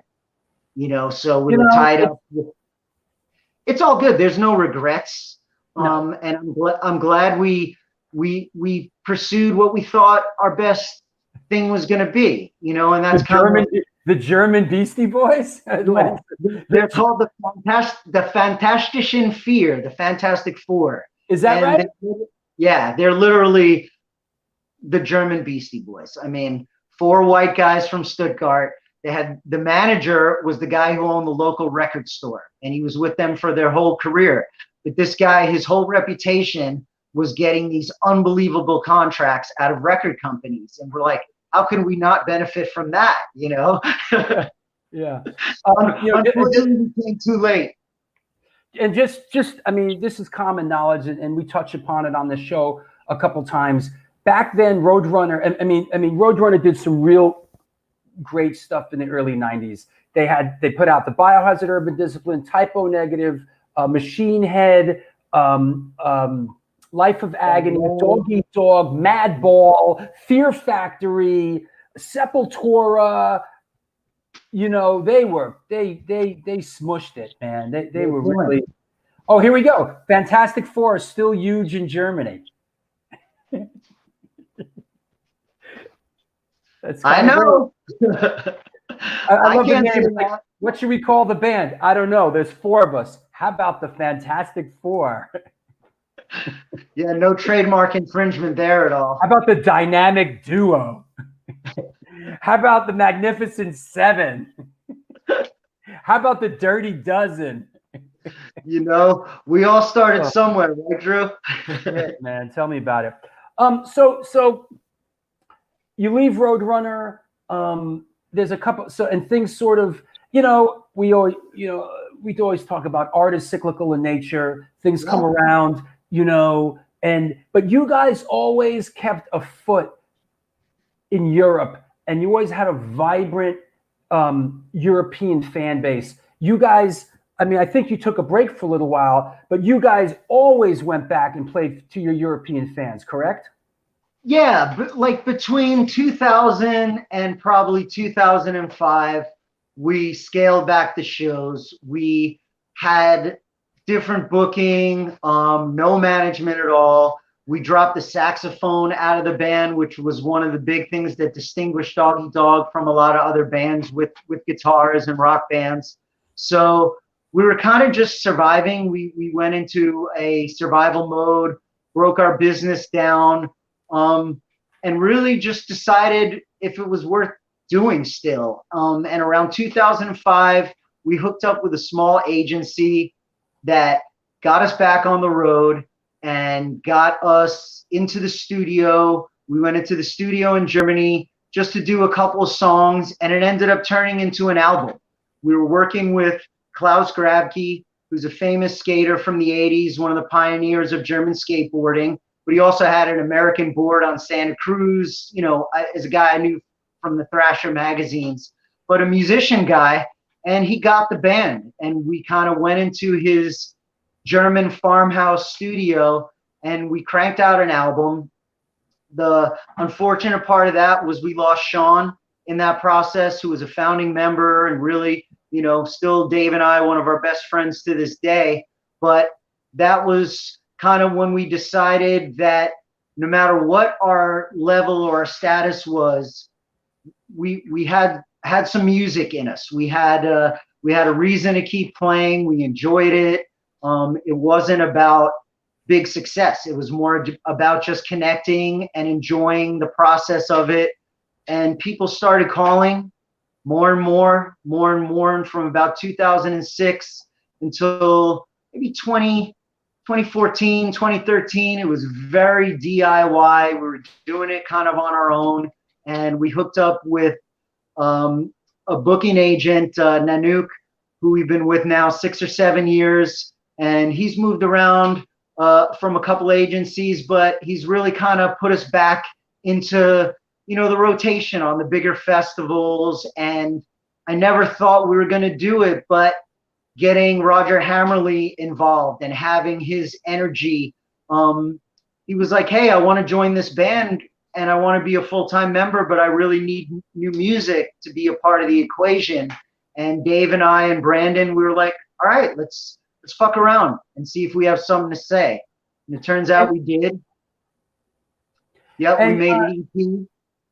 I mean, we Antidote, we caught up with you a couple years ago. We played with you at the Yper Fest, or the Yper, as we say in America, the Leper Fest or the Yper Fest in Belgium. And a funny story, because the bass player Zum, who's been on the show many times, he's with Fryette Amplification now. He spent a lot of time in the sort of Cloister, Alpine, Englewood Cliffs area, and peripherally, knew the band. Oh yeah, it's like kind of. And I remember we went over there and played. We were on the same festival, and we played in the tent. We headlined the tent on a Saturday night. It was incredible. I think that earlier that day, you guys were playing the big stage, and it was kind of a rainy, crummy day. And we were on the stage, on the big stage, and you guys came out and started playing, and people just started coming from all directions. And I remember Zum saying to me, when you guys really started doing your thing, he said, I had no idea. Like, he was blown away, like that, I know them as sort of like this band that kind of like plays Mexicali live in Teaneck, and they're friggin' huge over here. I had no idea. And what I noticed that day was you guys just have this really faithful, loyal, loving fan base. When we play a festival like Yper Fest. Oh, there he is. There's Zum right there. Hey, buddy. Yeah. Yep. I had no idea. So go ahead. I'm sorry. I didn't mean to interrupt you.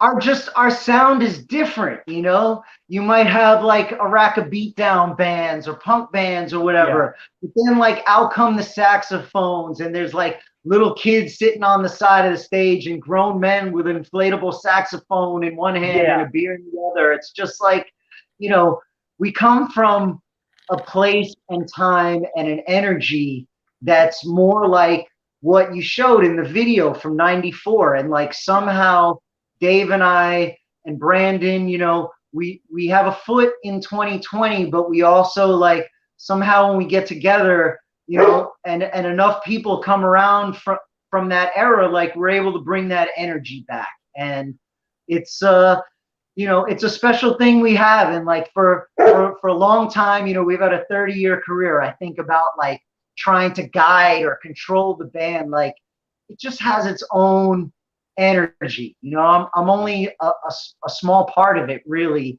And I just, I'm just trying to be a part of it and find out where I fit in and how it all works. But, we're blessed to kind of figured it out and not take ourselves too seriously and just enjoy, these moments and opportunities. And when you have a situation like COVID, shut down everybody's energy and mojo, you appreciate those gigs and those memories so much more even now. And I hope when we can get back to that, those times again, whatever it looks like, I know that we're going to all appreciate that even more so. Absolutely. Before I take my final break, shout outs and sponsors, we're going to come back and take some questions. Let's address something real quick. I know you hurt yourself on stage fairly recently. And is it right? Did you tear your Achilles tendon right on stage? I did, yeah. Oh man. Yeah. And how are you doing with that? And give us. Wow, that's a basketball injury, man. Yeah, no, it's crazy. I got some hops. I jump around a bit on stage. I run around, and we were playing in Warsaw, Poland, and I was on stage We're about an hour into our set, and ironically, we were doing Just Another Victim by House of Pain, and a little cover, and it was in the like chorus before the rap, and I think I hit the sax player's wedge behind me, or it just broke. I really don't know. I had a GoPro on stage. You twisted your ankle? No, I think I hit it on the way up because I felt like I backed up and I jumped into the air, and I feel like I clipped the wedge behind me. That would tear your Achilles tendon? Possibly. If not, it was just a random injury and it was ready to break. But not only did I finish the song, I finished the show and I finished the tour. You know, I walked around for 48 hours on it. And then I went to a hospital in Prague and I got it set with a cast, and I finished the tour on crutches on a stool. And then I went home and I had the surgery, and that's just over a year ago. But it's all healed up. Like I said, I'm playing hockey. I'm skateboarding again. I'm really back to almost 100% health and good at energy, good activity. Yeah, that's probably right before I did it. That's right when you did it? It's probably that night. Yeah, that looks like it. Hey, we'll come back. We'll talk a little hockey, and we'll take some questions from everybody, okay? Hang out a second. It's the New York Hardcore Chronicles Live. You know it is. That's why you're here. Welcome, everyone around the world. Let's go, Rangers. We'll get into that, Todd. We are sponsored by New York Hardcore Comics, The Organic Grill, Texas Silver Rush, Your Core Hardcore fan page, and Chain Reaction Records. Chain Reaction Records, my friends. Chain Reaction Records and Skateboards are located in Lakewood, Colorado. They're the Rocky Mountain headquarters for all things punk, hardcore, and metal. Established in 2014, they have the largest selection of records, CDs, shirts, stickers, patches, and accessories between Chicago and Los Angeles. From the pit to the ditch, they've got your back. Get in touch with them at www.chainreactionrecords.com.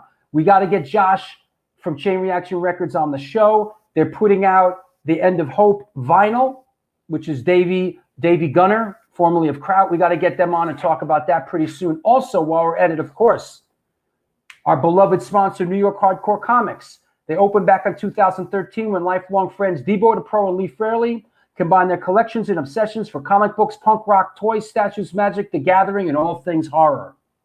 The store is located at 117 Main Street in lovely Dobbs Ferry, New York. If you want to support them during this pandemic, please contact them by email at newyorkhardcorecomics@gmail.com. Also, got to mention again, merch. Get your loved one some New York Hardcore Chronicles Live merch. They just put it in the chat room there. There it is on Teespring. Couple new items. There's a new leggings. I'm not going to say they're female leggings because I don't know. Maybe there's guys out there that like to wear whatever. I don't know. Are leggings girls' clothes? I don't think so. I mean, David Lee Roth used to wear leggings, and he's not a girl. So that said, go check it out. Don't be shy. There's the mug. There's all that kind of buy merch. Damn it. So, your core. Listen to it, you fucks. There you go. Let's not get into the sports thing yet. Wait till John comes back on. There it is. There's the Moich again at Teespring. New York Hardcore Chronicles Live merch. Actually, if you're watching the show in rerun, please subscribe. There's a subscription button right there. Actually, I want to thank everybody for your patronage. We have 10,000 subscribers to Stone Films NYC YouTube page. Now I can integrate. Yo, I'm going to integrate it. Yo, I'm here to integrate. Don't hate. Here comes the merch. Now I can integrate the merch onto the YouTube page, and I can hawk you to buy my crappy merch. Okay? So Kevin says, yes, chick clothes. Okay.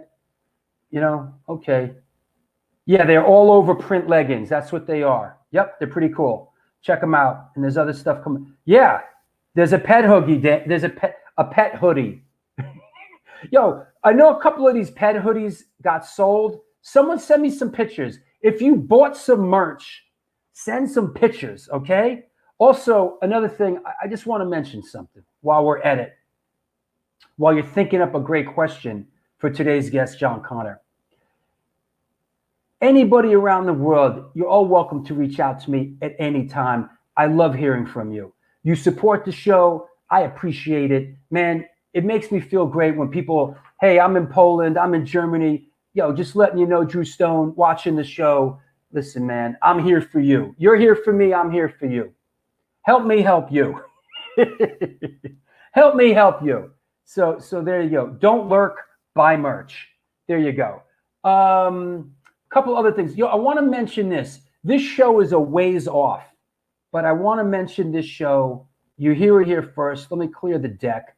You know, I posted a video recently from this band from China, and a band called Unregenerate Blood. They were crushing, and so it got me thinking. And so we put this together. Me and Steven Messina coming up on Sunday, December 20th.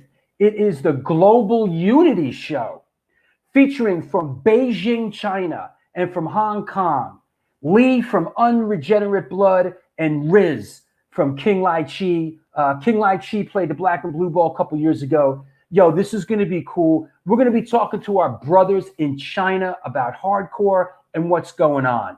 So listen, you know, we're doing it big here. What can I tell you? You know, we're not scared. We're not scared to bring people on the show and do whatever for the most part. But it does help if they have some sort of a hardcore connection. That does help. That said, I think everything's covered. This Wednesday's AC Slade. The AC Slade. Then we got the 75th show after that with Walter Schreifels. So we're kind of stoked on all that. That said, I think I covered everything. Oh, the artwork behind me. That's right. The artwork behind me. Woo. Woo. Yep. For those that don't know, that is the incredibly talented Christine Cambria. That is right. Here is the link to Christine's work. Where is it? Where is it? Hold on. Ugh, there it is. www.sincerelyjoy.com. Christine's work is incredible. Also, someone wants to say hello. What's up? If this is Florida, this must be Jim. What's happening? Jim says hi, everybody around the world. All right. The Chinese connection. That's right. Good one. The Chinese connection. Yes, Walter's coming on. Yes, they do speak English. That said, yes, you're psyched for the Chinese hardcore band. I lived in China for 6 years. Absolutely, man. Yeah, I'm psyched for the Chinese hardcore bands too. All right, here we go. Questions for our guest, John Connor. Please post up some questions. Let's get jiggy with it. Let's have some fun. Things are winding down here. Let's bring our guest back on. There he is. There he isn't. There he is. You know what I wanted to ask you real quick? What's the current Dog Eat Dog lineup? Myself, Dave Niebuhr, Brandon Finley, and Roger Hammerly is our guitar player. Been with us a long time, almost 15 years on and off, but kind of full-time member for the last bunch of years. And then our buddy Bozes is pretty much our main horn player. He's been with us the last few years, a cat out of Prague, Czech Republic. Now your guitar player lives over in Europe, right? He is, yeah. He lives in Zurich. In Zurich, and, right? Yep, we were recording the new record in Switzerland. Our producer moved from Zurich to Lausanne right before COVID, and yeah, I just went into Silk City Grooves in Paterson, New Jersey. Definitely first time there, but I can shout it out. Awesome place, and I continued working on the record. No promises. I don't have a timeline yet. But Dog Eat Dog will be putting out a record on Metalville when it's ready. Fantastic. Our first question is coming from Thomas Starkey. Memories of playing Bond Street or smaller New York City clubs before Dog Eat Dog blew up? Yeah, of course. Dog Eat Dog played the Marquee, the Limelight. What was the? I mean, a rack of clubs. Every place that was open between 1994 and 1990 and 94 when we were coming up, we definitely were rocking at the Vault. I forget what night they called it, but I'm not sure if we played there or not, but I remember going to see Urban Dance Squad play there, maybe on their first or second show in New York, and Mucky Pup had played over there. I mean, I just remember one of the things that I always remember about our early shows was, like I mentioned earlier, our vibe was we always wanted to bring people together. So somehow, even when we were a demo band or even pre-demo, we always managed to bring like more than just our group of friends. Like Dave and I could grab some people from work, and Sean would grab a couple buddies from, I don't know, high school or the bowling alley. But we always managed to bring more than it made us look bigger than we were. And we always I think Dave mentioned, because we used to give out free beers to minors. Maybe that's probably why. But we'd always make it a party. We made it an event. And I think that was kind of the way it went with us. I mean, we definitely kind of want to live it up and light it up. We wanted to be remembered at a club, either for being great and bringing a bunch of people, or for wrecking the place. It was just. That makes sense. So it's time for Chuckie Brown's question of the day. Of course, our man Chuckie Brown, incredibly knowledgeable musical historian. No doubt. Chuckie TV, Brown, what's up? Yep, singer for Crazy Eddie. Chuckie Brown, question of the day.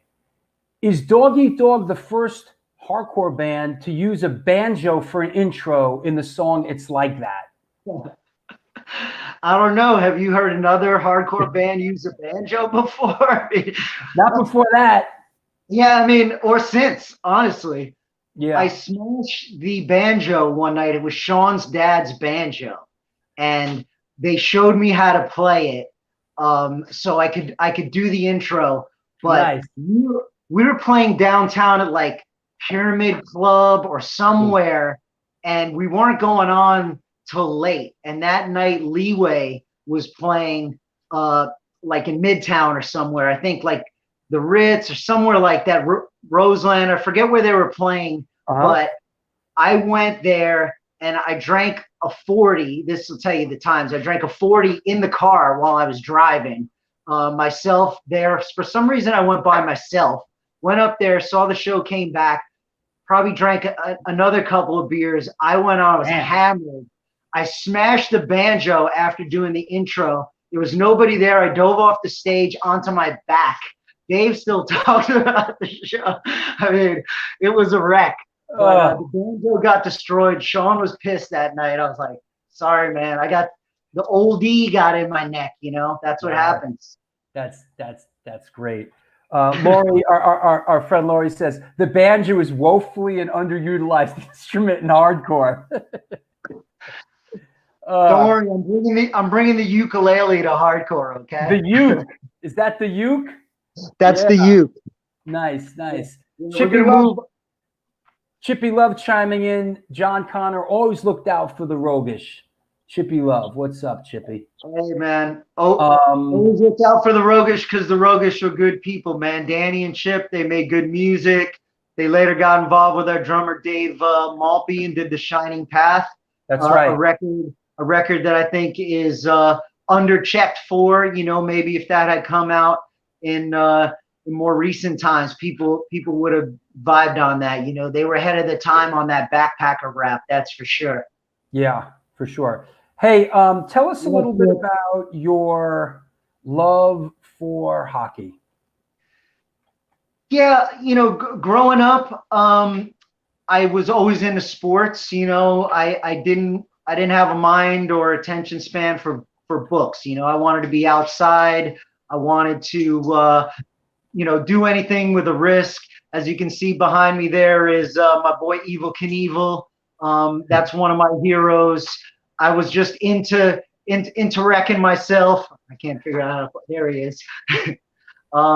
That's a puzzle, giant piece puzzle actually. But I don't know. I was just more interested in doing physical things than mental things as a kid. And my parents being immigrants from Ireland, when they came to America, all sports was new to them. And for some reason, my dad liked hockey a lot. My mom likes all sports. So I got into hockey just as a family thing. And then I started playing street hockey as a kid. And I taught myself how to skate, and just fell in love with the game. There's something about ice skating that's like motorcycle riding or bicycle riding or snowboarding where you just feel like you're flying. You feel free. And there's something about that. And then you put it into, a game thing where you can have some fun with some friends. And that's kind of how it got started for me. I've always had a passion for it. You're a coach, right?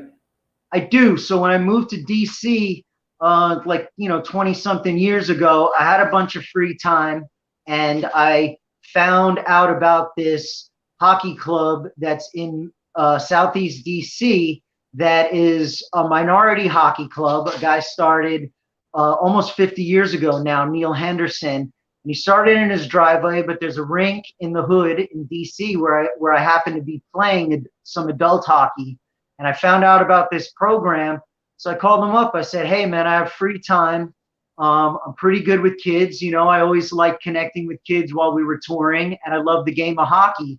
I've never coached, but I'm interested. He said, well, don't come if you just want to come once in a while. You got to come every week. I said, all right, I got free time. I can do this.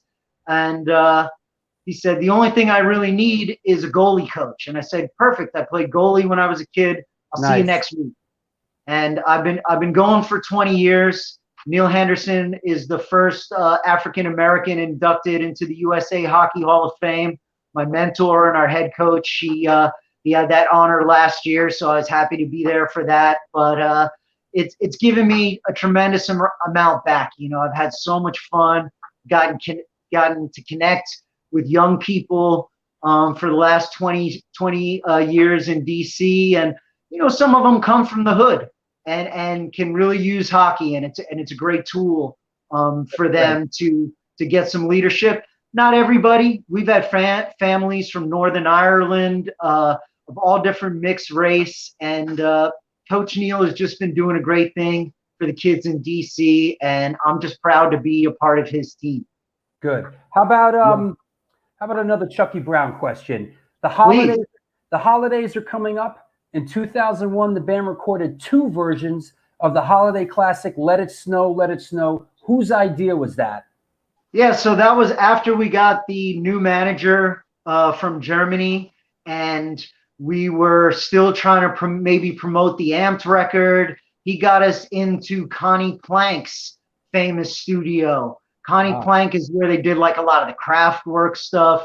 Connie had been passed by then. His wife, Krista, was running the studio. I forget what engineer we had, but he was, a legit guy. And we went in there and we had like a punk rock, like Me First and the Gimme Gimmes kind of energy version. But at the time, we weren't using sax. We had a percussion player. And in DC, there's an indigenous music called go-go to this sound. You know it. You're an OG, but not everyone does. But yeah, man. So we had a percussion, a bongo player, believe it or not, playing with Dog Eat Dog, but not a sax player. And we got in the studio, and this guy Heartbeat, you can already tell by the name. The guy is just a musician, and he wanted to do like a funk version of Let It Snow, and we kind of vibed on it. We did it. We actually used the vocoder that Kraftwerk used on the breakdown of the funk version of Let It Snow. So great experience. Those tracks never really got used. We ended up going back into the studio about 5 years ago, and we had been booked to do the Wacken family, Wacken Open Air, the Wacken Festival. That was the first year that they did a Metal Mountain. So we decided to do Yeah, like I saw a someone metal post version about that. I of Let It wasn't Burn. sure what that meant, Metal Mountain. I was confused by that. Yeah, Metal Mountain was like an extension of the Wacken Festival. Like they have this big summer open air, but now they do a cruise and they do a ski holiday and Oh, they do I see. yeah. So it was one of those things, and we did a metal version of Let It Snow just for fun. You know, And what would this be? What are your memories about the Monster Mastership? yeah. What is that? So back in the 90s, you guys do all this cool European stuff, man, you know? yeah, back in the mid 90s, you know, we were that band if MTV or Swatch was doing a snowboard event, or in this case, there's a very famous kind of brand distribution company called Titus in Germany, and they're kind of responsible for bringing the skate shop to Germany. And Titus was part of the World Cup events. So skateboarding had, I think, 10 or 12 major contests in the mid 90s. And one of them was the Munster Mastership. Wow. And Monster was the skateboard brand. So we played 2 of those. And one of them was Kid Rock. I remember it was the launch of Kid Rock. Yeah. And that was, you know, at the time, that was probably as big as we were in Germany. And it was right before Kid Rock had hit big. So they put him on as the headliner, which was a bad move. Everybody left after we played. But I thought the show was great. We actually, you know, made friends with Kid Rock and hung with the band, and those guys were great. He had a great attitude about it. He's like, I guess you guys should have headlined tonight, huh? And we're like, I don't know. I enjoyed the show, but Urban Dance Squad played with us that night. And they opened for us. I was like, you know what? Sometimes, you know, your heroes open for you, and sometimes you open for somebody nobody knows. It's just the way it goes. One time, I think it was in the late 90s, I was out on the road in Europe with Biohazard. That, you know, when you play those festivals, you end up seeing all kinds of bands from all walks of life. And in one of the smaller tents, Kid Rock was playing. And I went, this is real early on, maybe the first record came out, and I went and saw him play, and I must admit, he rocked the house, man. Yeah. I thought, listen, you know, I'm not the biggest Kid Rock fan at this point, but at that moment when I saw him play, I was really impressed, man. He tore it up. He tore it up, man. And he had a great band with him. Yeah. It was never my band. A full trucker band or something. Yeah. They were great. They were great. They had an amazing band. Kid Rock played every instrument on stage. Yeah, you know, great. It's funny how things go, because, you know, when Doggy Dog was on our down trend, you know, Limp Bizkit and Kid Rock were coming to the surface, and people were like, hey, you know, don't you feel angry that bands are capitalizing off your success? I said, absolutely not. You know, these guys are doing their own thing. Let them have their moment. This has nothing to do with us. Like, we play music, they play music, that's it. And ironically, a few years ago, we got asked to join Limp Bizkit for some dates in Germany, and ended up having a great time. Fred Durst was a nice guy. I know he took Madball on tour as well. Great band, great family atmosphere. I mean, we hadn't opened for a band on a tour in 20 years. Like, we're just always doing our own thing. Right. And he saw us play at a festival that we were on in Germany with them, and he was like, yo, I like these guys. They have something going on. 2 months later, he called us up and was like, hey, we got 8 dates, and every show is sold out. Do you want to come play? And we said, yeah, sure, why not? I've heard that a couple of times about him. That you know, yeah. So let's we're heading down the home stretch here. Hey, Steven Messina, you out there? Dare we try you with your internet again? Hey, I'm here. You're here. You're not queer. Get used to it. All right. So how you doing? I'm good. This Yeah. is unbelievable, by the way. Is that what you're drinking? It's Pabst hard coffee. Oh. Ouch. Oh, I'm having chest pains just thinking about it. I bought it as an impulse buy. Is it coffee or is it booze? What is it? It's coffee with alcohol in it. Well, it's a kind of a double negative for me. I've never drank coffee in my life, and I stopped drinking booze over a decade ago. So there you go. So yeah, hipster. Here we go. Here, hipster shit, hipster beer. That's Hipster not shit, beer. hipster beer. Yep, they're all dogpiling on you. You know what? Is it good? May in London wants to know, is it good? It's actually delicious. All right. And I'm the first one that would have told you if it stunk. Okay. You got anything for John? I have some great. One of my fondest memories was Stop playing with the can. 2 nights of Dog Eat Dog and Life of Agony at Lemoore, Brooklyn, which trying to remember the year was, but it was Dog Eat Dog. There was Life of Agony, Dog Eat Dog, and Stomp Box. Wow. And just a great night. And just I got no questions. I'm just enjoying the history, you know. Yeah, that was a Ken Creedy booking. Yeah. Ken asked us if we wanted to come and do that, and right around the same time, we got booked to play New Year's with Biohazard, and that was a show that there was a riot at Lemoore. Yeah, I shot that show. I shot that show. It is. I gotta watch it. That is the fight and everything on the internet. Cause yeah, the whole thing, man. It was. Boy, those were the days. It's one thing when you saw Biohazard back then. It was another thing when you saw Biohazard at Lemoore's back then. Right. Well, yeah. You know, Sean and I, we used to go to Lemoore all the time. You know, we went to see Anthrax and Bad Brains and you know, Man of War, King Diamond. You know, we were metalheads. So, you know, going all the way out there from northern New Jersey, you know, it was definitely a trek, and just being able to like get up on that stage, you know, eventually going there with like the Mucky Pup guys and kind of being backstage, and then, you know, just the way the culture developed and my exposure, it was a lot of fun. But Lemoore's is definitely, you know, that's a cornerstone spot. That's where I got my start for sure. Absolutely. Hey, Steven, thanks, man. And thank you. We'll see you on election, the day after the election. Hopefully, I'll be back in New York, man. If anybody fucks with my car, I swear to God, I'm like turning into my grandpa. Like I'm like morphing into my grandpa. If anything happens to my car, get off my lawn. Get off my lawn. You don't care what happens to the country. Just don't mess with my Lex. Listen, you could burn the country. I don't care. Whatever. Listen, Sean Connery could go smack women. I'm just kidding. But just don't mess with my car. Actually, one last question, if I can, is please go ahead. You got any good Dio story from when you got to hang with him?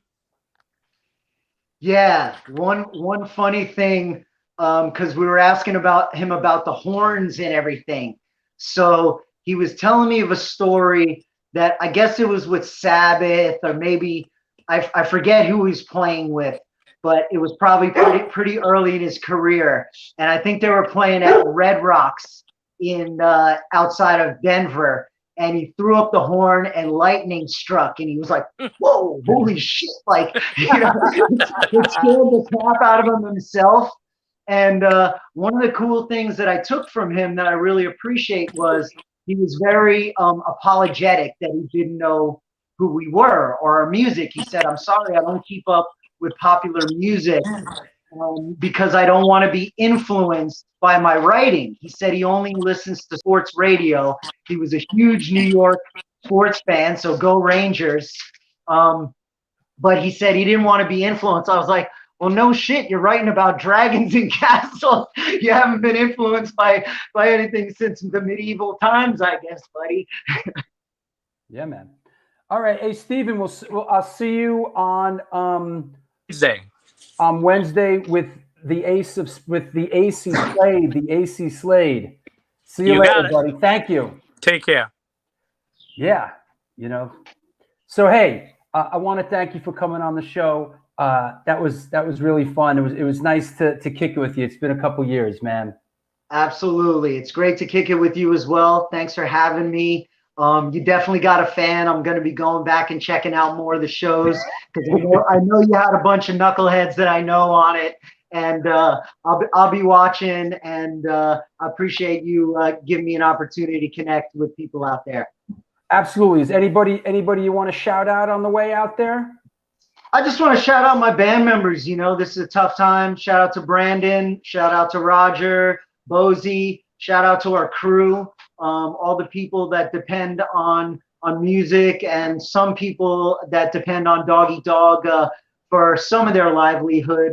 Thanks for being patient with us.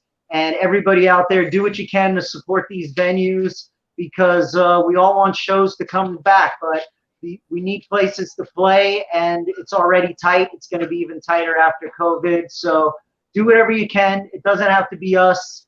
Support somebody out there if you can, and give yourself and everybody else just a little bit more space. Take it easy on each other here, Americans. You know, we're going through a tough time. No matter what happens in the election, keep your head. You know, let's get through this. Absolutely. Thanks, man. I'll talk to you soon. Drew, you're the best, man. Thanks again. Great show. Thank you. Well, there you have it. Fantastic guest today, John Connor from Dog Eat Dog.